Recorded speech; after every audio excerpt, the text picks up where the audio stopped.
Donc ce centre a été financé et gracieusement offert par le peuple japonais au peuple sénégalais à travers la coopération japonaise, la JICA, d'un coût de 5 milliards de francs CFA.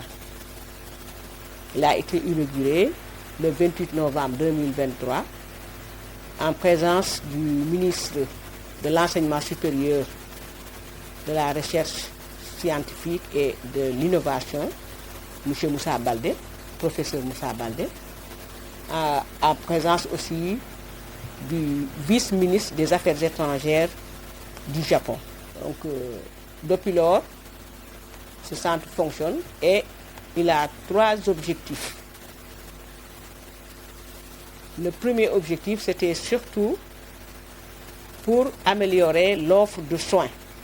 Parce que nous sommes dans la zone géographique de Gaspard Camara, du ministère de la Santé et de l'Action sociale. Donc, l'offre de soins, avec l'acquisition de ce centre, nous espérons qu'il y aura une amélioration de l'offre de soins, étant donné que la demande est très forte à Dakar. Le deuxième objectif également, quand nous faisions la requête pour disposer de ce centre, il y avait des objectifs pédagogiques. C'est en même temps pour les enseignements, apprentissage. Vous avez vu qu'au deuxième niveau, il y a des salles de TP et une salle de conférence. Nous avions un problème de stage, de terrain de stage.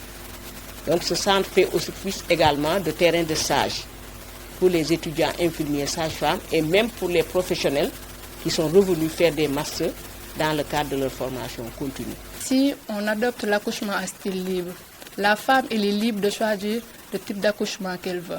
Soit elle peut être debout, elle peut être assise, allongée.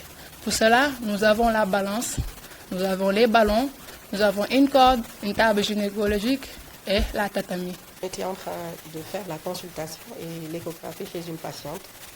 Et les consultations, c'est chez toutes les femmes, filles, donc patients de sexe féminin.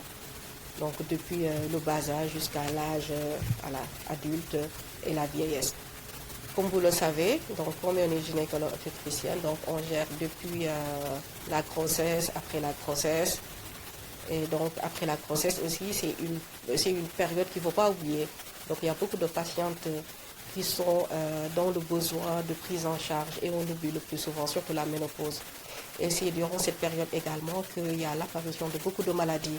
On a fini certes la grossesse, mais il faut également maintenant le bien-être, le suivi, le dépistage des cancers. Et nous, on est particulièrement spécialisés dans ce domaine. Et donc, dans le suivi et prévention des cancers mammaires, des cancers gynécologiques tels que les ovaires, l'utérus, le col.